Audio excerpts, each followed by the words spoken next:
Welcome back to another episode of the Enrich Your Journey podcast. Thank you for being here today. I just want to take a few minutes of your time, explain a strategy that we carry out for our clients, hopefully give a few examples, and have you walk away with a planning topic that may make sense for you and your family. The goal of the podcast is always to just educate a plan, maybe do a little story selling, give a call to action, and be here for you as a resource to answer any questions or thoughts that you may have as it pertains to this financial planning topic today. So again, thanks for being here. Today's topic is going to be on charitable planning by way of a donor-advised fund. So as I always do, just want to start with who this episode may make most sense for. Obviously conscious of your time. So this one is really for investors who have significant taxable assets. So that could be cash, brokerage account, assets in your trust, could be stocks that you own outright outside of retirement accounts. Obviously, as the name says, charitable planning, investors that are charitably inclined, and also potentially if you are, which most are, interested in deducting taxes by way of this plan. So those are really the three things. If you can check those boxes, hopefully this episode is you find advantageous. And again, feel free to circle back with us. We'd love to be a resource and answer any questions you may have after you give us a listen here. So first, let's start by what is a donor advised fund, DAF. So this is a definition by the National Philanthropic Trust.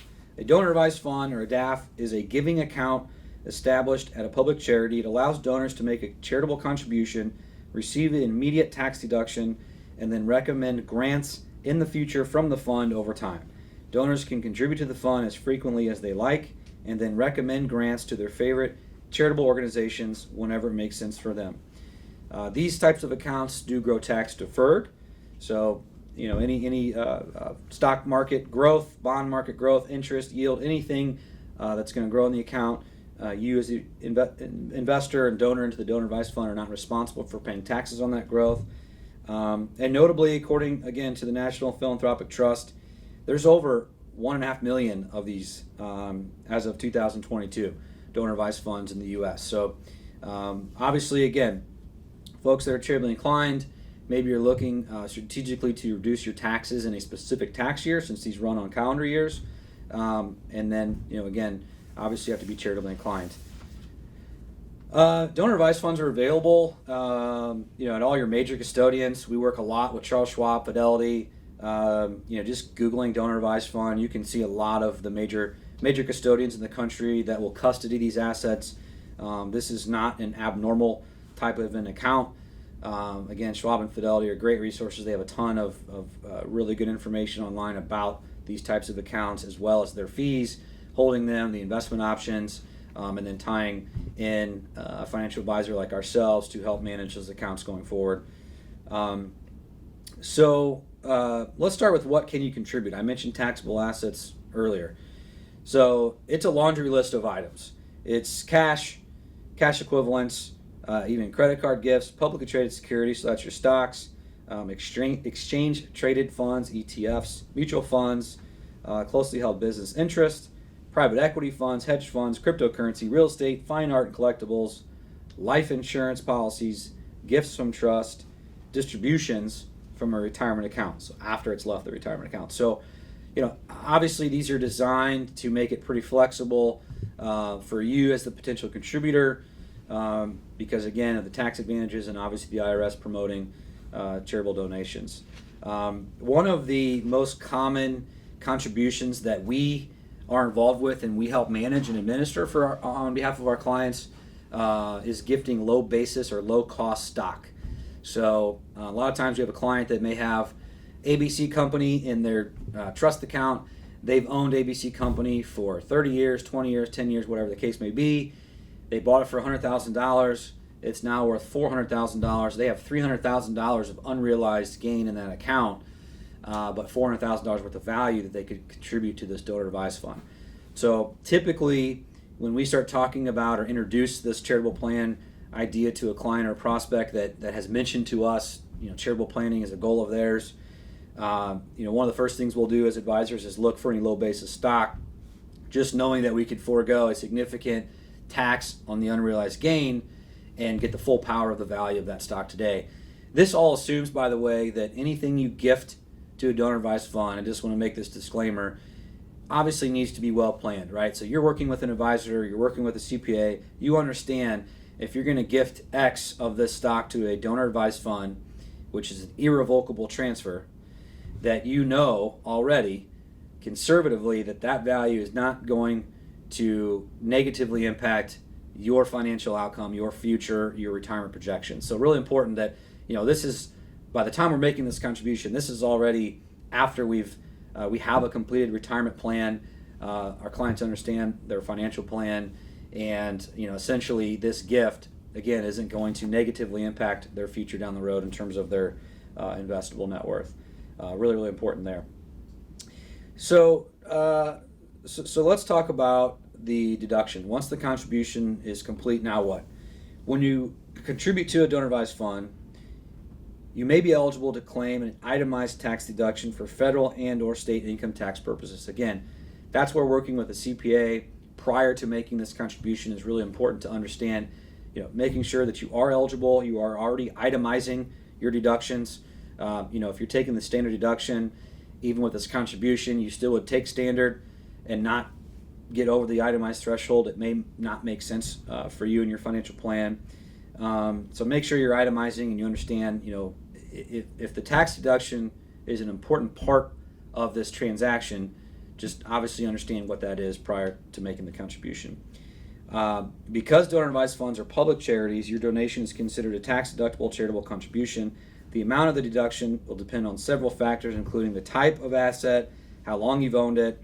But this arrangement allows you to plan your gift so that you can take the deduction when it makes sense for you and to recommend grants to your favorite charitable organizations in the future.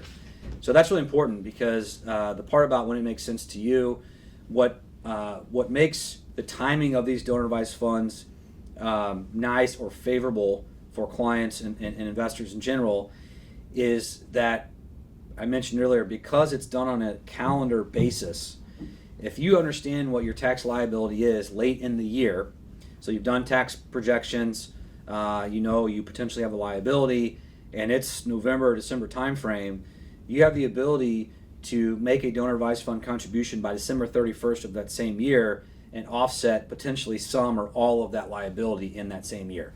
That's really the second greatest power of these accounts.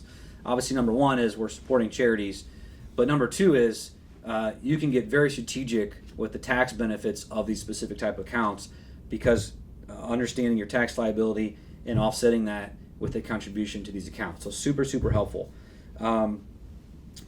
Let's see.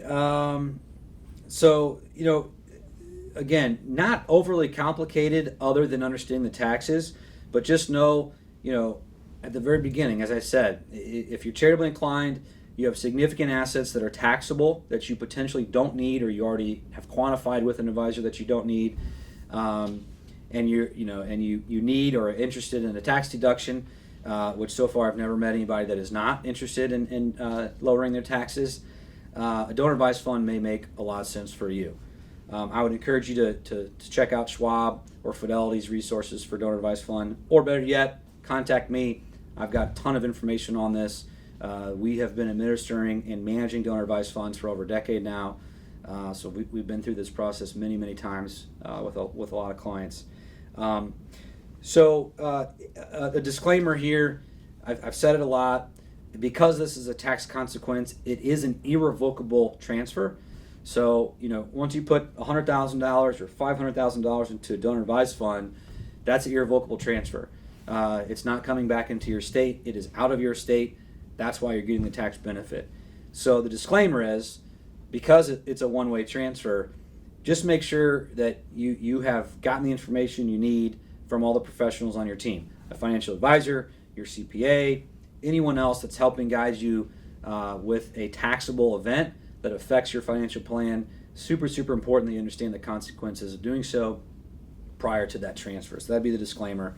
But really, that's it. Just want to take time today Again, this is a topic. Here we are in mid-October for this shooting. These start to become, I would say, popular, brought up a lot from our clients in our client review meetings towards the end of the year, because most clients we've worked with in the past on these contributions, they know it's a calendar year goal.